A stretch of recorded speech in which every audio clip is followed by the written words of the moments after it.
बस ये लोगों के नाल तालमेल वधा के की मुश्किल हैगियां किवें चल रहे हैं 5 महीने च चुनाव होणगियां ते ज़मीनी हकीकत की है लोगों का की तकलीफ़ा हैगियां की कारगुजारी हैगी उस करके और जी रूटीन च जी होंदियां ने मानसा जिले की मीटिंग सीगियां। तो भाई कांग्रेस की आपसी लड़ाई चल रही है कैप्टन अमरिंदर सोनिया को गए है दरबार च की कहना चाहोगे इस गल? देखो कांग्रेस का तो आ हाल होया पिया है कि 4.5 साल इन्हां दी कारगुजारी इन्नी माड़ी रही है कि सरकार का तो जिहड़ा भट्ठा जिवें बिजली का भट्ठा बैठ गया सरकार का भट्ठा इउं बैठा है कि लोकी तो जिहड़े कह रहे कारगुजारी माड़ी है हुण कांग्रेसी खुद गुत्तो गुत्ती होई होए ने कि इन्नी माड़ी कारगुजारी इनू लाओ तो इनू बिठाओ। तो कैप्टन साहब ने पंजाब नूं छड्ड के लोकां नूं छड्ड के सारे जने दिल्ली बैठे हुए ने आपकी कुर्सी बचाने वास्ते। तो कुर्सी च बनन का इक्को ही कारण हैगा कि पिछले 5 महीने च जिवें 4.5 साल च लुटिया है हुण जिथे हथ लगता है जो हथ लगता है 300 फुट तुसी नहरा ही तो पट दो रेता ते ब्रिज ही उस हालत च ले आओ कि ब्रिज ही बह सकता है तो पूरे पंजाब च पानी। तो इस हालत च इन्हां दी करप्शन का ये लेवल ताईं पहुँच गए ने कि बस लुटो पैसे कमाओ तो लोगों को तो अपने हाल च आपां देखा भावें कोविड होए भावें रेता होए भावें नजायज़ शराब होए या बिजली होए तुसी देखा है कि पंजाब का किस हाल च पंजाब चल रहा है। बीबी जी बिजली की गल की नवजोत सिद्धू ने एक ट्वीट किया कि बादलों के कारण अज जो बादलों ने कंडे बीजे से पंजाब भुग चुग रहा है उन्होंने कंडिया बिजली के कारण तो बादलों के कारण जो भुगत रहा तो फिर बादलों के समय 24 घंटे बिजली घर च ते 8 घंटे बिजली खेतों च बिना एक कट दे 10 साल बादल किवें देंदे रहे जे कंडे वो बीजे सी।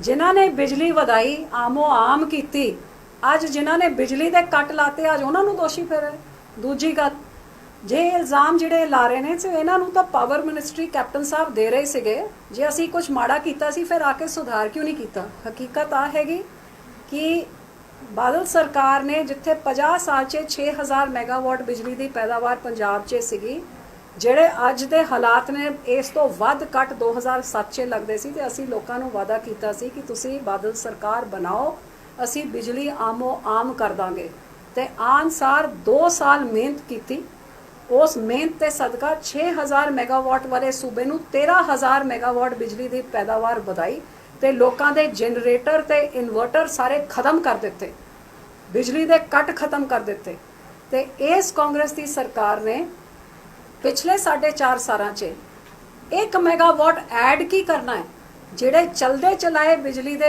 थर्मल प्लांट से भावें बठिंडे दे सीगे भावें तलवंडी साबो दे राजपुरे दे सारे बंद करते। हकीकत है कि बिजली पैदा की करनी बिजली पैदावार ही घटा दी जिहदे करके अज कट लग रहे हैं तो बिजली की जिहड़ी कीमत है असी 5 रुपए देंदे सी इन्होंने 10 रुपए ताईं पहुँचाता नाले बिजली भी गई नाले रेट भी वधाते। ये देन हैगी ते हुण सियासीकरण करके लोगों का ध्यान भटकाउण वास्ते ये सारी गल्लां कीतियां जा रही हैं। बीबी जी केंद्र सरकार वालों लगातार पेट्रोल डीजल दियां ते रसोई गैस दियां कीमतां दे विच वाधा कीता जा रहा ते लोकां ने जिहड़ा रात-रात कर रहे हैं। बिल्कुल सही गल है ये भावें भाजपा की सरकार होए भावें कांग्रेस की सरकार होए इन्हां नूं लोकां नाल कोई मतलब नहीं है। ये जुमलियां की सरकार है ते झूठी सौहां की सरकार हैगी। अज जिथे केंद्र की सरकार ने 100 रुपए डीजल ताईं रेट पहुँचा दिते ने पेट्रोल डीजल के रेट 100 रुपए ताईं पहुँचे हुए ने इन्ने रेट कदे इतिहास च नहीं वधे। उत्थे कांग्रेस की सरकार ने जिथे एक पासे बिजली गुल करती बंदा जनरेटर तक नहीं चला सकता क्योंकि अज पेट्रोल डीजल इन्ना महंगा है तो सब तो वध टैक्स जे किसी सूबे में लग रहा है पेट्रोल डीजल च वो पंजाब सरकार लगा रही है। जे माड़ी मोटी भी शर्म दोनों सरकारां च होंदी कैप्टन साहब कहते मैं बिजली नहीं दे सक रहा मैं 10 रुपए पेट्रोल डीजल की कीमत ही मैं घटा देंदा ताकि तुसी आप दा जनरेटर चला सको। जे भाजपा सरकार च माड़ी मोटी शर्म होंदी ते वो भी इस जिथे हर चीज़ की महंगाई वध गई खान पीन की चीज़ां जिहदी गल करो अज महंगाई आसमान छू रही है आम गरीब बंदा अपना टाइम पास भी नहीं कर सक रहा भुखे लोग मर रहे हैं। जे माड़ी मोटी शर्म होंदी 5-7 रुपए वो घटा देंदे 10 रुपए कैप्टन 20 रुपए जे घट जाती कीमतां ते अज देश ते पंजाब दे हालात बिल्कुल फर्क होंदे ते लोकां दा बोझ घटिया होंदा। लेकिन ये दोनों बेशर्मा सरकारां ने कल्ले झूठ मारना है तो सत्ता विच आना है तो सत्ता विच आके ਲੋਕਾਂ ਦੀ ਤਕਲੀਫਾਂ ਭੁੱਲ ਜਾਂਦੀਆਂ ਨੇ। ਵੀ ਅੱਜ ਤੁਹਾਡੀ ਦੀ ਸਰਕਾਰ ਨੇ ਗ੍ਰਾਂਟ ਦਿੱਤੀ ਹੈ ਤੁਸੀਂ ਮੈਮ ਤੁਹਾਡੀ ਸਰਕਾਰ ਨੇ ਕਿਸਾਨਾਂ ਵਾਸਤੇ ਇੰਨਾ ਕੁਝ ਕੀਤਾ। ਅਗਰ ਤੁਹਾਡੀ ਸਰਕਾਰ 2022 ਦੇ ਵਿੱਚ ਆਈ ਕਿ ਤੁਸੀਂ ਬਿੱਲ ਰੱਦ ਕਰਵਾਓਗੇ ਜਾਂ ਨਹੀਂ? ਕਿਹੜੇ ਬਿੱਲ? ਜਿਹੜੇ ਬਿੱਲ ਕਿਸਾਨਾਂ ਦੇ ਬਿੱਲ ਜਿਸ ਕਿਸਾਨਾਂ ਦੇ ਬਿੱਲ ਨੂੰ ਰੱਦ ਕਰਾਉਣ ਵਾਸਤੇ ਜਿੱਥੇ ਮੇਰੀ ਸੁਣੀ ਨਹੀਂ ਗਏ ਉਸ ਕੁਰਸੀ ਨੂੰ ਲੱਤ ਮਾਰਿਆ, 35 ਸਾਲ ਦੇ ਪੁਰਾਣੇ ਰਿਸ਼ਤੇ ਨੂੰ ਤੋੜਤਾ, ਤੇ ਮੈਂ ਆ ਵੀ ਦਾਅਵੇ ਨਾਲ ਕਹਿ ਸਕਦੀ ਹਾਂ ਕਿ ਜੇ ਅੱਜ ਬਾਦਲ ਸਾਹਿਬ ਦੀ ਸਰਕਾਰ ਹੁੰਦੀ ਕੈਪਟਨ ਦੀ ਥਾਂ ਤੇ ਪਹਿਲੀ ਗੱਲ ਇਹ ਬਿੱਲ ਆਣੇ ਹੀ ਨਹੀਂ ਸੀਗੇ। ਕੈਪਟਨ ਸਾਹਿਬ ਉਸ ਕਮੇਟੀ ਦੇ ਮੈਂਬਰ 2019 'ਚ ਬਣੇ ਬੈਠੇ ਸੀ ਜਦ ਇਹ ਬਿੱਲਾਂ ਦੀ ਗੱਲ ਚਰਚਾ ਚੱਲ ਰਹੀ ਸੀਗੀ। ਉਹਨਾਂ ਨੇ ਨਾ ਤਾਂ ਪੈਰਵਾਈ ਕੀਤੀ, ਜਦ ਬਿੱਲ ਆਇਆ ਤਾਂ ਵੀ ਪੈਰਵਾਈ ਨਹੀਂ ਕੀਤੀ। ਇਹਨਾਂ ਦੇ ਬੰਦੇ ਤੁਸੀਂ ਚੰਗੀ ਤਰ੍ਹਾਂ ਜਾਣਦੇ ਹੋ ਕਿ ਕਾਂਗਰਸ ਪਾਰਟੀ ਨੇ vote, Aam Aadmi party, Congress party ਸਾਰੇ ਵਾਕਆਊਟ ਕਰ ਗਏ ਸੀ ਜਦ ਵੋਟ ਪਈ ਸੀ। ਸੁਖਬੀਰ ਜੀ ਤਾਂ ਮੈਂ ਬੈਠ ਕੇ ਅਸਤੀਫਾ ਦੇ ਕੇ ਖਿਲਾਫ ਵੋਟ ਪਾ ਕੇ ਆਏ ਸੀਗੇ, ਨਾ ਤਾਂ ਪੈਰਵਾਈ ਕੀਤੀ। ਤੇ ਹੁਣ 8 ਮਹੀਨੇ ਤੋਂ 500 ਕਿਸਾਨ ਮਰ ਗਏ ਨੇ। ਕਿੰਨੀ ਵਾਰੀ ਕੈਪਟਨ ਸਾਹਿਬ ਦਿੱਲੀ ਜਾ ਕੇ ਇਹਨਾਂ ਬਿੱਲਾਂ ਦੀ ਚਰਚਾ ਕਰਕੇ ਆਏ ਨੇ, ਕਿੰਨੀ ਵਾਰੀ ਉੱਥੇ ਕਿਸਾਨਾਂ ਨੂੰ ਮਿਲ ਕੇ ਆਏ ਨੇ। ਕੀ ਇਹ ਕਿਸਾਨਾਂ ਦੇ ਨਾਲ ਕੀ ਖੜੇ ਨੇ? ਜਿਹੜੇ ਕਿਸਾਨ ਸ਼ਹੀਦ ਹੋ ਗਏ ਨੇ ਉਹਨਾਂ ਦੇ ਪਰਿਵਾਰਾਂ ਨੂੰ ਜਿਹੜੀ ਨੌਕਰੀ ਦੇਣ ਦੀ ਗੱਲ ਤੇ 10 ਲੱਖ ਰੁਪਏ ਦੇਣ ਦੀ ਗੱਲ ਕਰ, ਕਿੰਨੇ ਪਰਿਵਾਰਾਂ ਨੂੰ ਮਿਲਿਆ ਨੇ? ਇਹ ਕੱਲੇ ਡਰਾਮੇ ਕਰਦੇ ਨੇ, ਝੂਠ ਮਾਰਦੇ ਨੇ, ਗੁੰਮਰਾਹ ਕਰਦੇ ਨੇ। ਸ਼੍ਰੋਮਣੀ ਅਕਾਲੀ ਦਲ ਦੀ ਜੇ ਸਰਕਾਰ ਹੁੰਦੀ, ਬਾਦਲ ਸਾਹਿਬ ਨੇ 6 ਮਹੀਨੇ ਤੇ ਕੀ 6 ਹਫ਼ਤੇ ਨਹੀਂ ਟੱਪਣ ਦੇਣੇ ਸੀ। ਇਹ ਬਿੱਲ ਸਭ ਤੋਂ ਪਹਿਲੇ ਆਂਦਾ ਹੀ ਨਹੀਂ, ਤੇ ਆਂਦਾ ਵੀ ਤਾਂ 6 ਦਿਨਾਂ ਦੇ ਅੰਦਰ ਇਹਨਾਂ ਨੇ ਵਾਪਸ ਕਰਾਣੇ ਸੀਗੇ। ਲੇਕਿਨ ਅਫਸੋਸ ਕਿ ਇਹੋ ਜਿਹੇ ਲੋਕਾਂ ਨੂੰ ਤਾਂ ਪਾਸੇ ਕੀਤਾ ਹੋਇਆ ਹੈ ਤੇ ਜਿਹੜਾ ਕੰਮਕਾਜ ਚੱਲ ਰਿਹਾ ਉਹ ਤੁਹਾਡੇ ਸਾਹਮਣੇ ਹੈ। ਬੀਬਾ ਜੀ, ਇੱਕ ਗ੍ਰਾਂਟ ਦਿੱਤੀ ਅੱਜ ਜ਼ਿਲ੍ਹਾ ਪ੍ਰਸ਼ਾਸਨ ਨੂੰ ਕੀ ਗ੍ਰਾਂਟ ਦਿੱਤੀ ਹੈ, ਕੀ ਕਹਿਣਾ ਚਾਹੋਗੇ?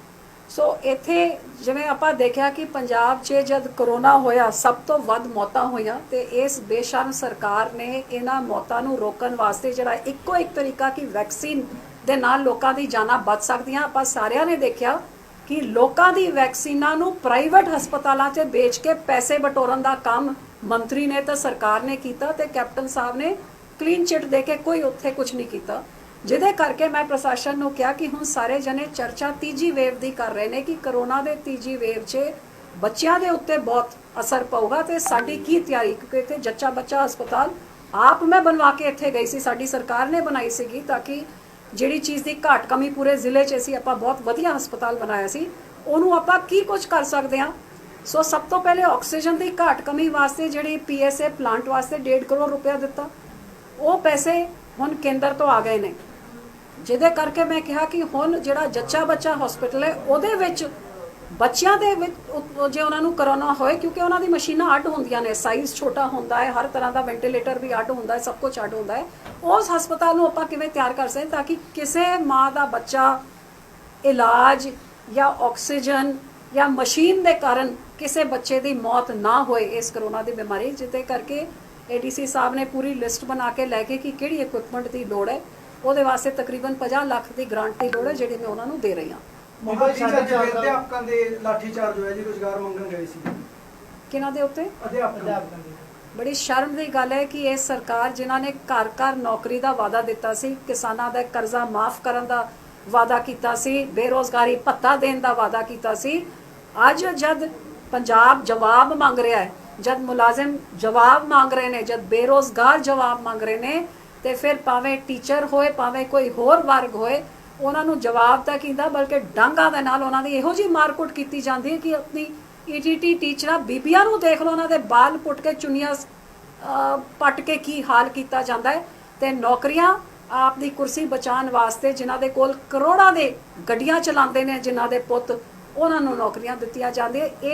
ਇਹ ਸਰਕਾਰ ਦੀ ਕਰਪਸ਼ਨ, ਕਾਂਗਰਸ ਤੇ ਕਰਪਸ਼ਨ ਇੱਕ ਸਿੱਕੇ ਦੇ ਦੋ ਪਹਿਲੂ। ਤੁਸੀਂ ਪਹਿਲੇ ਦੇਖਿਆ ਕਿ ਇਹਨਾਂ ਨੇ ਹਿੰਦੁਸਤਾਨ ਦੀ ਸਰਕਾਰ ਜਦ UPA 1 ਸੀਗੀ 1,75,000 ਕਰੋੜਾਂ ਦਾ ਘਪਲਾ, ਤੇ ਹੁਣ ਕੈਪਟਨ ਸਾਹਿਬ ਦੇ ਭਾਵੇਂ ਸਕਾਲਰਸ਼ਿਪ ਹੋ ਜਾਏ, ਭਾਵੇਂ ਵੈਕਸੀਨ ਹੋ ਜਾਏ, ਭਾਵੇਂ ਇੱਥੇ ਸ਼ਰਾਬ ਦਾ ਹੋ ਜਾਏ, ਭਾਵੇਂ ਸੈਂਡ ਦਾ ਹੋ ਜਾਏ, ਭਾਵੇਂ ਮਾਈਨਿੰਗ ਦਾ ਹੋ ਜਾਏ, ਹਰ ਚੀਜ਼ 'ਚ ਤੁਸੀਂ ਦੇਖੋ ਕੋਈ ਇਹੋ ਜਿਹਾ ਮਹਿਕਮਾ ਨਹੀਂ ਜਿੱਥੇ ਇਹਨਾਂ ਦੀ ਕਰਪਸ਼ਨ ਨਹੀਂ ਹੈ। ਅਜੇ ਇਹ ਸ਼ੁਰੂਆਤ ਹੈ, ਜਦ ਸਾਡੀ ਸਰਕਾਰ ਆਊਗੀ 100 ਗੁਣਾ ਹੋਰ ਕਰਪਸ਼ਨ ਸਾਹਮਣੇ ਲੈ ਕੇ ਆਵਾਂਗੇ। ਦੇਖੇ ਇੱਕ ਇੱਕ ਅਫਸਰ, ਇੱਕ ਇੱਕ ਮੰਤਰੀ ਨੇ ਜੋ ਕਰਪਸ਼ਨ ਕੀਤੀ ਹੈ ਉਹ ਵਸੂਲ ਕੇ ਵਿਆਜ ਸਮੇਤ, ਭਾਵੇਂ ਇਹਨਾਂ ਦੀ ਨਿਲਾਮੀ ਕਰਨੀ ਪਏ, ਕੁੜਕੀ ਕਰਨੀ ਪਏ, ਕਰਕੇ ਖਜ਼ਾਨੇ ਨੂੰ ਭਰ ਕੇ ਲੋਕਾਂ ਦੀ ਸਹੂਲਤ ਉਹਨਾਂ ਨੂੰ ਵਾਪਸ ਦੇਵਾਂਗੇ। ਰਾਜਾ ਵੜਿੰਗ ਤੇ ਮਨਪ੍ਰੀਤ ਬਾਦਲ ਆਪਸ ਦੇ ਵਿੱਚ ਇੱਕ ਦੂਸਰੇ ਤੇ ਮਾਫੀਆ ਦਾ ਦੋਸ਼ ਲਾ ਰਹੇ ਨੇ।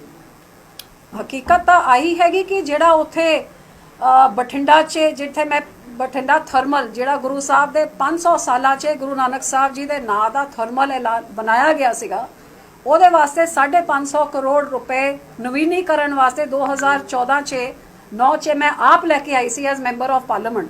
ਤੇ ਜਿਹੜਾ ਵਿੱਤ ਮੰਤਰੀ ਕਹਿੰਦਾ ਸੀਗਾ ਕਿ ਇੱਥੇ ਜਹਾਜ਼ਾਂ ਦੀ ਫੈਕਟਰੀ ਤੇ ਹੋਂਡਾ ਦੀ ਫੈਕਟਰੀ ਤੇ ਧੂਆਂ ਨਿਕਲੂਗਾ, ਉਹ ਲਾਣਾ ਤੇ ਕਿਸੇ ਜ਼ਮੀਨ ਹੜਪਣ ਵਾਸਤੇ ਉਸ ਥਰਮਲ ਨੂੰ ਹੀ ਬੰਦ ਕਰਤਾ, ਹਜ਼ਾਰਾਂ ਨੂੰ ਬੇਰੋਜ਼ਗਾਰ ਕਰ ਦਿੱਤਾ ਗਿਆ। ਤੇ ਜਦ ਜ਼ਮੀਨ ਹੜਪਣ 'ਚ ਅਸੀਂ ਨਾਕਾਮ ਕਰਤਾ ਤੇ ਫਿਰ ਉੱਥੇ ਨਾਜਾਇਜ਼ ਮਾਈਨਿੰਗ ਜਿਸ ਤਰ੍ਹਾਂ ਦੀ ਸ਼ੁਰੂ ਹੋਈ, ਜਿਹੜਾ ਸਾਡੇ ਸਰੂਪ ਸਿੰਘਲਾ ਜੀ ਨੇ ਜਗ ਜ਼ਾਹਿਰ ਕੀਤਾ ਤੇ ਕਿਵੇਂ ਜੀਸੀਬੀ ਦੇ ਨਾਲ ਉਹਨਾਂ ਦੇ ਉੱਤੇ ਜਾਨਲੇਵਾ ਹਮਲਾ ਕੀਤਾ ਗਿਆ। ਤੇ ਕੈਪਟਨ ਸਾਹਿਬ ਦੇ ਨੋਟਿਸ 'ਚ ਜਦ ਇਹ ਗੱਲ ਆਪਾਂ ਲੈ ਕੇ ਗਏ, ਜਦ ਸਾਰੇ ਪੱਤਰਕਾਰਾਂ ਨੇ, ਇੱਕ ਤਾਂ ਪੱਤਰਕਾਰਾਂ ਨੇ ਜਿੰਨੇ ਸਵਾਲ ਪੁੱਛੇ ਉਹਦੇ ਉੱਤੇ ਤਾਂ ਜਿਹੜੇ ਪਰਚੇ ਕੀਤੇ ਗਏ ਨੇ, ਲੇਕਿਨ ਟੀਵੀ 'ਚ ਜਦ ਚੱਲਿਆ ਤਾਂ ਇੱਕ ਕਮੇਟੀ ਬਿਠਾਤੀ ਜਿਸ ਕਮੇਟੀ ਨੇ ਅੱਜ ਤਾਈਂ ਕੁਝ ਨਹੀਂ ਕੀਤਾ ਹੈਗਾ ਤੇ ਕਲੀਨ ਚਿੱਟ ਦਾ ਆਪਾਂ ਇੰਤਜ਼ਾਰ ਕਰ ਰਹੇ, ਜਿਹਦੇ ਬਾਅਦ ਆਪਾਂ ਅਗਲੀ ਸਟੈਪ ਕਦਮ ਚੱਕਾਂਗੇ। ਸੋ ਭਾਵੇਂ ਨਜਾਇਜ਼ ਸ਼ਰਾਬ, ਜਿੱਥੇ ਤੁਹਾਨੂੰ ਪਤਾ ਹੈ ਕਿ ਵਿੱਤ ਮੰਤਰੀ ਦੇ ਖਿਲਾਫ ਜਿਹੜਾ ਉਸ ਟਾਈਮ ਦਾ ਚੀਫ ਸੈਕਟਰੀ ਸੀਗਾ, ਜਦ ਪੁੱਛਿਆ ਗਿਆ ਕਿ ਇਸ ਤਰ੍ਹਾਂ ਐਕਸਾਈਜ਼ ਦੀ ਆਮਦਨ ਕਿਉਂ ਘਟੀ ਹੈ, ਉਹ ਕਹਿੰਦੇ ਜਦ ਤੁਹਾਡੇ ਵਰਗੇ ਹੀ ਨਜਾਇਜ਼ ਸ਼ਰਾਬ ਵੇਚੀ ਜਾਣਗੇ ਤੇ ਫਿਰ ਖਜ਼ਾਨੇ ਵਿੱਚ ਪੈਸੇ ਕਿੱਥੋਂ ਆਣਗੇ ਜਦ ਮੰਤਰੀ ਨਜਾਇਜ਼ ਸ਼ਰਾਬ ਵੇਚ ਰਿਹਾ। ਸੋ ਇਹਦੇ ਵਿੱਚ ਕੋਈ ਸ਼ੱਕ ਨਹੀਂ, ਸਾਰਾ ਖਾਨਦਾਨ ਉਹਨਾਂ ਦਾ ਲੱਗਿਆ ਹੋਇਆ ਹੈ। ਜੀਜਾ ਸਾਲਾ ਉੱਥੇ ਰੇੜੀਆਂ ਤੱਕ ਇਹ ਵਸੂਲੀ ਕਰਦੇ ਨੇ। ਸੋ ਭਾਵੇਂ ਗੁੰਡੇ ਨਾਲ ਦੇ ਹਲਕੇ ਦੇ ਹੋਣ ਜਾਂ ਬਠਿੰਡੇ ਹਲਕੇ ਦੇ ਹੋਣ ਜਾਂ ਗਿੱਦੜਵੇ ਹਲਕੇ ਦੇ ਹੋਣ, ਕਾਂਗਰਸ ਦਾ ਕਿਹੜਾ ਨੇਤਾ ਹੈ ਅੱਜ ਉਹ ਫੜੀ ਗਈ ਹੈ ਕਿ 700 ਕਰੋੜ ਦੀ ਹੈਰੋਇਨ ਫੜੀ ਗਈ ਹੈ, ਕਾਂਗਰਸੀ ਐਮਐਲਏ ਨਾਲ ਲਿੰਕੇਜ ਹੈਗੇ, ਕਾਂਗਰਸ ਦਾ ਵਰਕਰ ਹੈਗਾ। ਸੁਖਬੀਰ ਜੀ ਨੇ ਨਜਾਇਜ਼ ਮੈਨਿੰਗ ਬਿਆਸ ਤੇ ਜਿੱਥੇ ਐਸਐਸਪੀ ਉਹਨਾਂ ਦਾ ਕਾਂਗਰਸ ਦੇ ਮੰਤਰੀ ਦਾ ਰਿਸ਼ਤੇਦਾਰ ਹੈਗਾ, ਸ਼ਰੇਆਮ ਕਰਾਇਆ। ਸੋ ਇੱਕ ਪੂਰੀ ਕਾਂਗਰਸ ਭ੍ਰਿਸ਼ਟਾਚਾਰ 'ਚ ਲਿਪਤ ਇਹਨਾਂ ਨੇ ਲੋਕਾਂ ਦੇ ਹੱਕਾਂ ਨੂੰ ਲੁੱਟਿਆ ਹੈਗਾ 4.5 ਸਾਲਾਂ ਤੋਂ, ਜਿਹਦੇ ਕਰਕੇ ਪੰਜਾਬ ਦੀ ਗਰੀਬੀ ਵਧੀ ਹੈ ਤੇ ਪੰਜਾਬ ਦੇ ਉੱਤੇ ਲੋਕਾਂ ਦਾ ਉਹਨਾਂ ਦਾ ਬੋਝ ਵਧਿਆ। ਬਸ ਇਹ ਲੋਕਾਂ ਦੇ ਨਾਲ ਤਾਲਮੇਲ ਵਧਾ ਕੇ ਕੀ ਮੁਸ਼ਕਿਲਾਂ ਹੈਗੀਆਂ, ਕਿਵੇਂ ਚੱਲ ਰਹੇ ਨੇ, 5 ਮਹੀਨੇ 'ਚ ਚੋਣਾਂ ਹੋਣਗੀਆਂ ਤੇ ਜ਼ਮੀਨੀ ਹਕੀਕਤ ਕੀ ਹੈ, ਲੋਕਾਂ ਦਾ ਕੀ ਤਕਲੀਫਾਂ ਹੈਗੀਆਂ, ਕੀ ਕਾਰਗੁਜ਼ਾਰੀ ਹੈਗੀ, ਉਸ ਕਰਕੇ ਔਰ ਜਿਹੜੀ ਰੂਟੀਨ 'ਚ ਜਿਹੜੀ ਹੁੰਦੀਆਂ ਨੇ। ਮਾਨਸਾ ਜ਼ਿਲ੍ਹੇ ਦੀ ਮੀਟਿੰਗ ਸੀਗੀਆਂ। ਤੇ ਭਾਈ ਕਾਂਗਰਸ ਦੀ ਆਪਸੀ ਲੜਾਈ ਚੱਲਦੀ ਹੈ, ਕੈਪਟਨ ਅਮਰਿੰਦਰ ਸੋਨੀਆ ਕੋਲ ਗਏ ਆ ਦਰਬਾਰ 'ਚ, ਕੀ ਕਹਿਣਾ ਚਾਹੋਗੇ ਇਹਦੇ ਬਾਰੇ? ਦੇਖੋ, ਕਾਂਗਰਸ ਦਾ ਤਾਂ ਆਹ ਹਾਲ ਹੋਇਆ ਪਿਆ ਹੈ ਕਿ 4.5 ਸਾਲ ਇਹਨਾਂ ਦੀ ਕਾਰਗੁਜ਼ਾਰੀ ਇੰਨੀ ਮਾੜੀ ਰਹੀ ਹੈ ਕਿ ਸਰਕਾਰ ਦਾ ਤਾਂ ਜਿਹੜਾ ਭੱਠਾ, ਜਿਵੇਂ ਬਿਜਲੀ ਦਾ ਭੱਠਾ ਬੈਠ ਗਿਆ, ਸਰਕਾਰ ਦਾ ਭੱਠਾ ਇਉਂ ਬੈਠਾ ਕਿ ਲੋਕੀ ਤਾਂ ਜਿਹੜੇ ਕਹਿ ਰਹੇ ਕਾਰਗੁਜ਼ਾਰੀ ਮਾੜੀ ਹੈ, ਹੁਣ ਕਾਂਗਰਸੀ ਖੁਦ ਗੁੱਤੋ-ਗੁੱਤੀ ਹੋਏ ਨੇ ਕਿ ਇੰਨੀ ਮਾੜੀ ਕਾਰਗੁਜ਼ਾਰੀ, ਇਹਨੂੰ ਲਾਓ ਤੇ ਇਹਨੂੰ ਬਿਠਾਓ। ਤਾਂ ਕੈਪਟਨ ਸਾਹਿਬ ਨੇ ਪੰਜਾਬ ਨੂੰ ਛੱਡ ਕੇ, ਲੋਕਾਂ ਨੂੰ ਛੱਡ ਕੇ ਸਾਰੇ ਜਣੇ ਦਿੱਲੀ ਬੈਠੇ ਹੋਏ ਨੇ ਆਪਦੀ ਕੁਰਸੀ ਬਚਾਉਣ ਵਾਸਤੇ। ਤੇ ਕੁਰਸੀ 'ਚ ਬਣਨ ਦਾ ਇੱਕੋ ਹੀ ਕਾਰਨ ਹੈਗਾ ਕਿ ਪਿਛਲੇ 5 ਮਹੀਨੇ 'ਚ ਜਿਵੇਂ 4.5 ਸਾਲਾਂ 'ਚ ਲੁੱਟਿਆ ਹੈ, ਹੁਣ ਜਿੱਥੇ ਹੱਥ ਲੱਗਦਾ ਹੈ, ਜੋ ਹੱਥ ਲੱਗਦਾ ਹੈ, 300 ਫੁੱਟ ਤੁਸੀਂ ਨਹਿਰਾਂ ਹੀ ਤੋਂ ਪੱਟ ਦੋ ਰੇਤਾ ਤੇ ਬ੍ਰਿਜ ਹੀ ਉਸ ਹਾਲਤ 'ਚ ਲਿਆਓ ਕਿ ਬ੍ਰਿਜ ਹੀ ਬਹਿ ਸਕਦਾ ਹੈ ਤੇ ਪੂਰੇ ਪੰਜਾਬ 'ਚ ਪਾਣੀ। ਤੋਂ ਇਸ ਹਾਲਤ 'ਚ ਇਹਨਾਂ ਦੀ ਕਰਪਸ਼ਨ ਦਾ ਇਹ ਲੈਵਲ ਤਾਈਂ ਪਹੁੰਚ ਗਏ ਨੇ ਕਿ ਬਸ ਲੁੱਟੋ, ਪੈਸੇ ਕਮਾਓ ਤੇ ਲੋਕਾਂ ਨੂੰ ਤਾਂ ਆਪਣੇ ਹਾਲ 'ਚ ਆਪਾਂ ਦੇਖਿਆ, ਭਾਵੇਂ ਕੋਵਿਡ ਹੋਏ, ਭਾਵੇਂ ਰੇਤਾ ਹੋਏ, ਭਾਵੇਂ ਨਜਾਇਜ਼ ਸ਼ਰਾਬ ਹੋਏ ਜਾਂ ਬਿਜਲੀ ਹੋਏ, ਤੁਸੀਂ ਦੇਖਿਆ ਕਿ ਪੰਜਾਬ ਦਾ ਕਿਸ ਹਾਲ 'ਚ ਪੰਜਾਬ ਚੱਲ ਰਿਹਾ। ਬੀਬੀ ਜੀ, ਬਿਜਲੀ ਦੀ ਗੱਲ ਕੀਤੀ ਆ, ਨਵਜੋਤ ਸਿੱਧੂ ਨੇ ਇੱਕ ਟਵੀਟ ਕੀਤਾ ਕਿ ਬਾਦਲਾਂ ਦੇ ਕਾਰਨ ਅੱਜ ਜੋ ਬਾਦਲਾਂ ਨੇ ਕੰਡੇ ਬੀਜੇ ਸੀ, ਪੰਜਾਬ ਭੁਗਤ ਚੁੱਕ ਰਿਹਾ ਉਹਨਾਂ ਕੰਡਿਆਂ ਨੂੰ ਬਿਜਲੀ ਦੇ ਕਾਰਨ। ਤੇ ਬਾਦਲਾਂ ਦੇ ਕਾਰਨ ਜੇ ਭੁਗਤ ਰਿਹਾ ਤੇ ਫਿਰ ਬਾਦਲਾਂ ਦੇ ਸਮੇਂ 'ਚ 24 ਘੰਟੇ ਬਿਜਲੀ ਘਰਾਂ 'ਚ ਤੇ 8 ਘੰਟੇ ਬਿਜਲੀ ਖੇਤਾਂ 'ਚ ਬਿਨਾਂ ਇੱਕ ਕੱਟ ਦੇ 10 ਸਾਲ ਬਾਦਲ ਕਿਵੇਂ ਦਿੰਦੇ ਰਹੇ ਜੇ ਕੰਡੇ ਉਹ ਬੀਜੇ ਸੀ। ਜਿਨ੍ਹਾਂ ਨੇ ਬਿਜਲੀ ਵਧਾਈ, ਆਮੋ ਆਮ ਕੀਤੀ, ਅੱਜ ਜਿਨ੍ਹਾਂ ਨੇ ਬਿਜਲੀ ਦੇ ਕੱਟ ਲਾਤੇ ਅੱਜ ਉਹਨਾਂ ਨੂੰ ਦੋਸ਼ੀ ਫੇਰੇ। ਦੂਜੀ ਗੱਲ, ਜੇ ਇਲਜ਼ਾਮ ਜਿਹੜੇ ਲਾ ਰਹੇ ਨੇ ਤੇ ਇਹਨਾਂ ਨੂੰ ਤਾਂ ਪਾਵਰ ਮਿਨਿਸਟਰੀ ਕੈਪਟਨ ਸਾਹਿਬ ਦੇ ਰਹੇ ਸੀਗੇ, ਜੇ ਅਸੀਂ ਕੁਝ ਮਾੜਾ ਕੀਤਾ ਸੀ ਫਿਰ ਆ ਕੇ ਸੁਧਾਰ ਕਿਉਂ ਨਹੀਂ ਕੀਤਾ। ਹਕੀਕਤ ਆ ਹੈਗੀ ਕਿ ਬਾਦਲ ਸਰਕਾਰ ਨੇ ਜਿੱਥੇ 50 ਸਾਲ 'ਚ 6000 ਮੈਗਾਵਾਟ ਬਿਜਲੀ ਦੀ ਪੈਦਾਵਾਰ ਪੰਜਾਬ 'ਚ ਸੀਗੀ, ਜਿਹੜੇ ਅੱਜ ਦੇ ਹਾਲਾਤ ਨੇ ਇਸ ਤੋਂ ਵੱਧ ਕੱਟ 2007 'ਚ ਲੱਗਦੇ ਸੀ ਤੇ ਅਸੀਂ ਲੋਕਾਂ ਨੂੰ ਵਾਅਦਾ ਕੀਤਾ ਸੀ ਕਿ ਤੁਸੀਂ ਬਾਦਲ ਸਰਕਾਰ ਬਣਾਓ, ਅਸੀਂ ਬਿਜਲੀ ਆਮੋ ਆਮ ਕਰ ਦਾਂਗੇ। ਤੇ ਆਨਸਾਰ 2 ਸਾਲ ਮਿਹਨਤ ਕੀਤੀ, ਉਸ ਮਿਹਨਤ ਤੇ ਸਦਕਾ 6000 ਮੈਗਾਵਾਟ ਵਾਲੇ ਸੂਬੇ ਨੂੰ 13000 ਮੈਗਾਵਾਟ ਬਿਜਲੀ ਦੀ ਪੈਦਾਵਾਰ ਵਧਾਈ ਤੇ ਲੋਕਾਂ ਦੇ ਜਨਰੇਟਰ ਤੇ ਇਨਵਰਟਰ ਸਾਰੇ ਖਤਮ ਕਰ ਦਿੱਤੇ, ਬਿਜਲੀ ਦੇ ਕੱਟ ਖਤਮ ਕਰ ਦਿੱਤੇ। ਤੇ ਇਸ ਕਾਂਗਰਸ ਦੀ ਸਰਕਾਰ ਨੇ ਪਿਛਲੇ 4.5 ਸਾਲਾਂ 'ਚ 1 ਮੈਗਾਵਾਟ ਐਡ ਕੀ ਕਰਨਾ ਹੈ। ਜਿਹੜੇ ਚਲਦੇ ਚਲਾਏ ਬਿਜਲੀ ਦੇ ਥਰਮਲ ਪਲਾਂਟ ਸੇ, ਭਾਵੇਂ ਬਠਿੰਡੇ ਦੇ ਸੀਗੇ, ਭਾਵੇਂ ਤਲਵੰਡੀ ਸਾਬੋ ਦੇ, ਰਾਜਪੁਰੇ ਦੇ, ਸਾਰੇ ਬੰਦ ਕਰਤੇ। ਹਕੀਕਤ ਹੈ ਕਿ ਬਿਜਲੀ ਪੈਦਾ ਕੀ ਕਰਨੀ, ਬਿਜਲੀ ਪੈਦਾਵਾਰ ਹੀ ਘਟਾ ਦਿੱਤੀ, ਜਿਹਦੇ ਕਰਕੇ ਅੱਜ ਕੱਟ ਲੱਗ ਰਹੇ ਨੇ। ਤੇ ਬਿਜਲੀ ਦਾ ਜਿਹੜੇ ਕੀਮਤ ਹੈ, ਅਸੀਂ 5 ਰੁਪਏ ਦਿੰਦੇ ਸੀ, ਇਹਨਾਂ ਨੇ 10 ਰੁਪਏ ਤਾਈਂ ਪਹੁੰਚਾਤਾ, ਨਾਲੇ ਬਿਜਲੀ ਵੀ ਗਈ ਨਾਲੇ ਰੇਟ ਵੀ ਵਧਾਤੇ। ਇਹ ਦੇਣ ਹੈਗੀ। ਤੇ ਹੁਣ ਸਿਆਸੀਕਰਨ ਕਰਕੇ ਲੋਕਾਂ ਦਾ ਧਿਆਨ ਭਟਕਾਉਣ ਵਾਸਤੇ ਇਹ ਸਾਰੀ ਗੱਲਾਂ ਕੀਤੀਆਂ ਜਾ ਰਹੀਆਂ ਨੇ। ਬੀਬੀ ਜੀ, ਕੇਂਦਰ ਸਰਕਾਰ ਵੱਲੋਂ ਲਗਾਤਾਰ ਪੈਟਰੋਲ ਡੀਜ਼ਲ ਦੀਆਂ ਤੇ ਰਸੋਈ ਗੈਸ ਦੀਆਂ ਕੀਮਤਾਂ ਦੇ ਵਿੱਚ ਵਾਧਾ ਕੀਤਾ ਜਾ ਰਿਹਾ ਤੇ ਲੋਕਾਂ ਨੇ ਜਿਹੜਾ ਰਾਤ ਕਰ ਰਹੇ ਨੇ। ਬਿਲਕੁਲ ਸਹੀ ਗੱਲ ਹੈ। ਇਹ ਭਾਵੇਂ ਭਾਜਪਾ ਦੀ ਸਰਕਾਰ ਹੋਏ ਭਾਵੇਂ ਕਾਂਗਰਸ ਦੀ ਸਰਕਾਰ ਹੋਏ, ਇਹਨਾਂ ਨੂੰ ਲੋਕਾਂ ਨਾਲ ਕੋਈ ਮਤਲਬ ਨਹੀਂ ਹੈ। ਇਹ ਜੁਮਲਿਆਂ ਦੀ ਸਰਕਾਰ ਹੈ ਤੇ ਝੂਠੀ ਸੌਆਂ ਦੀ ਸਰਕਾਰ ਹੈਗੀ। ਅੱਜ ਜਿੱਥੇ ਕੇਂਦਰ ਦੀ ਸਰਕਾਰ ਨੇ 100 ਰੁਪਏ ਡੀਜ਼ਲ ਤਾਈਂ ਰੇਟ ਪਹੁੰਚਾ ਦਿੱਤੇ ਨੇ, ਪੈਟਰੋਲ ਡੀਜ਼ਲ ਦੇ ਰੇਟ 100 ਰੁਪਏ ਤਾਈਂ ਪਹੁੰਚੇ ਹੋਏ ਨੇ। ਇੰਨੇ ਰੇਟ ਕਦੇ ਇਤਿਹਾਸ 'ਚ ਨਹੀਂ ਵਧੇ। ਉੱਥੇ ਕਾਂਗਰਸੀ ਸਰਕਾਰ ਨੇ ਜਿੱਥੇ ਇੱਕ ਪਾਸੇ ਬਿਜਲੀ ਗੁੱਲ ਕਰਤੀ, ਬੰਦਾ ਜਨਰੇਟਰ ਤੱਕ ਨਹੀਂ ਚਲਾ ਸਕਦਾ ਕਿਉਂਕਿ ਅੱਜ ਪੈਟਰੋਲ ਡੀਜ਼ਲ ਇੰਨਾ ਮਹਿੰਗਾ ਹੈ। ਤੇ ਸਭ ਤੋਂ ਵੱਧ ਟੈਕਸ ਜੇ ਕਿਸੇ ਸੂਬੇ ਵਿੱਚ ਲੱਗ ਰਿਹਾ ਪੈਟਰੋਲ ਡੀਜ਼ਲ 'ਚ, ਉਹ ਪੰਜਾਬ ਸਰਕਾਰ ਲਗਾ ਰਹੀ ਹੈ। ਜੇ